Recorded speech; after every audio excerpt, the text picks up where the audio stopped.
आप अपने तबस्सुम टॉकीज़ को ज़रूर कीजिए सब्सक्राइब और बेल आइकन दबाना ना भूलिएगा।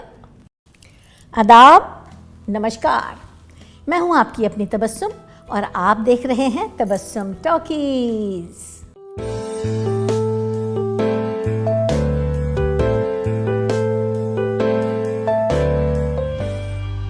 दोस्तों, अगर हम हिंदुस्तानी फिल्म इंडस्ट्री की हिस्ट्री पे नज़र डालें तो ऐसे चाइल्ड आर्टिस्ट बहुत कम हैं जो बड़े होने के बाद टॉप मोस्ट हीरो या हीरोइन बन गए हों, और उनमें से एक थी बेबी नाज। आने वाली दुनिया का सपना सजा है, आने वाली दुनिया का सपना सजा है। नन्हे मुन्ने बच्चे तेरी मुट्ठी में क्या है, नन्हे मुन्ने बच्चे तेरी मुट्ठी में क्या है। 20 अगस्त 1944 में पैदा हुई थीं बेबी नाज मुंबई में, एक बहुत गरीब परिवार में। उनका असली नाम था सलमा बेग और उनके वालिद का नाम था मिर्ज़ा दाऊद बेग। वो राइटर थे, बहुत सारी कहानियाँ लिख के रखी हुई थीं और इस उम्मीद में थे कि शायद कभी कोई भूला भटका प्रोड्यूसर आ जाए, मेरी एक आध कहानी ख़रीद ले तो हाथ में कुछ पैसे आ जाएं। लेकिन अफसोस कि ऐसा नहीं हुआ। वो ज़िंदगी भर हैंड टू माउथ रहे।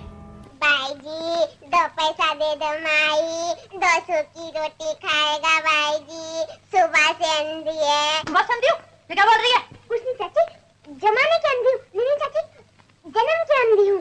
बेबी नाज की माँ बहुत सेल्फिश थी, बहुत ज़्यादा खुदगर्ज थी। ना तो उनको अपने पति की परवाह थी और ना ही इकलौती बेटी की, और यही वजह थी कि उन्होंने बेबी नाज को स्कूल नहीं भेजा और बचपन में ही काम करवाने लगी फिल्मों में, ताकि बेबी नाज कमाएं और वो ऐश करें। मैं बेज़ुबान हूँ पंछी, मुझे छोड़ कर दुआ ले, छोटी सी जान मेरी, मुझे गम से तू छुड़ा ले। फिल्मों में सबसे पहले ब्रेक दिया था बेबी नाज को मशहूर प्रोड्यूसर, डायरेक्टर, राइटर लेखराज भागड़ी ने 1952 में, और उस फिल्म का नाम था रेशम। और रेशम में सुरैया के बचपन का रोल निभाया था बेबी नाज ने, और उसके बाद तो ये सिलसिला शुरू हो गया। चलो हटो जी सांवरिया ना भूलू रे, चलो हटो जी सांवरिया ना भूलू रे, तूने नदी पे मोटी कगरी तोड़ दी, तूने नदी पे मोटी कगरी तोड़ दी। रेशम के बाद बेबी नाज ने कई फिल्मों में काम किया और वो बहुत मशहूर हो गई बहैसियत चाइल्ड आर्टिस्ट। लेकिन असली शोहरत मिली उन्हें उस वक्त जब 1954 में राज कपूर की सुपरहिट फिल्म आई बूट पॉलिश।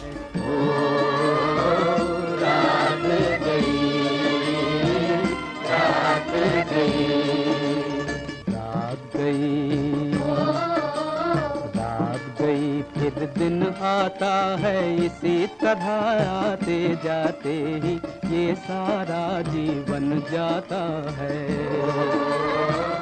बेबी नाज दिन रात काम करती थी और अपने माँ बाप के लिए कमाती थी, और उनके माँ बाप उनका ख्याल रखने की बजाय आपस में लड़ते रहते थे, झगड़ते रहते थे। नतीजा ये हुआ कि बेबी नाज सिर्फ 12 साल की थी तो उनके माँ बाप एक दूसरे से अलग हो गए, और 4 साल के बाद बेबी नाज की माँ ने दूसरी शादी कर ली और मजबूरन बेबी नाज को अपनी माँ के साथ रहना पड़ा। बेबी नाज में वो सारी खूबियाँ थीं जो एक टॉप मोस्ट हीरोइन में होनी चाहिए, लेकिन फिर भी वो टॉप मोस्ट हीरोइन नहीं बन पाई। वो बहुत नाखुश थी और कहती थी कि इसकी जिम्मेदार, इसकी वजह सिर्फ मेरी माँ है और उसकी लालच। उन्होंने मुझे मजबूर किया कि मैं हर तरह के रोल करूं, चाहे अच्छे हों, बुरे हों, बड़े हों या छोटे हों, बस उनको कमा कमा के देती रहूं। नींद उड़ जाए तेरी चैन से सोने वाले, ये दुआ मांगते हैं नैन ये रोने वाले, नींद उड़ जाए तेरी। 1963 में बेबी नाज ने शादी कर ली, लव मैरिज। उनके पति का नाम था सुबीराज, वो हीरो भी थे और राज कपूर के कज़न भी, और दोनों ने एक साथ कई फिल्मों में काम किया था। ये ठंडी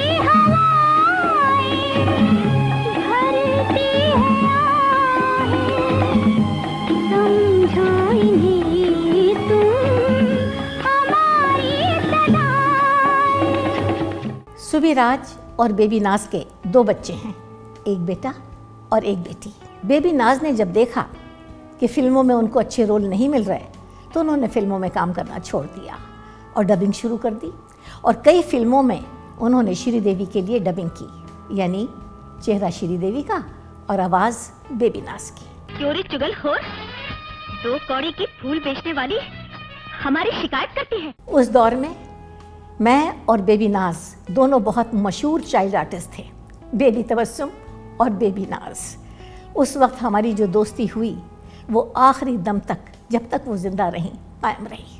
बेबी नाज अच्छी खासी थी और अपने परिवार के साथ बहुत खुश थी। एक दिन अचानक उनके पेट में दर्द उठा, शिद्दत का दर्द। सोनोग्राफी ली तो पता चला कि उनकी लिवर में कैंसर हो गया है। बहुत इलाज करवाया लेकिन नतीजा कुछ नहीं निकला। वो ये दुनिया छोड़ के चली गई सिर्फ 50 साल की उम्र में, 19 अक्टूबर 95 में। तो दोस्तों, ऐसी बातें भी मैं आपके साथ शेयर करती रहूँगी। आप देखते रहिए तबस्सुम टॉकीज़ और करते रहिए सब्सक्राइब।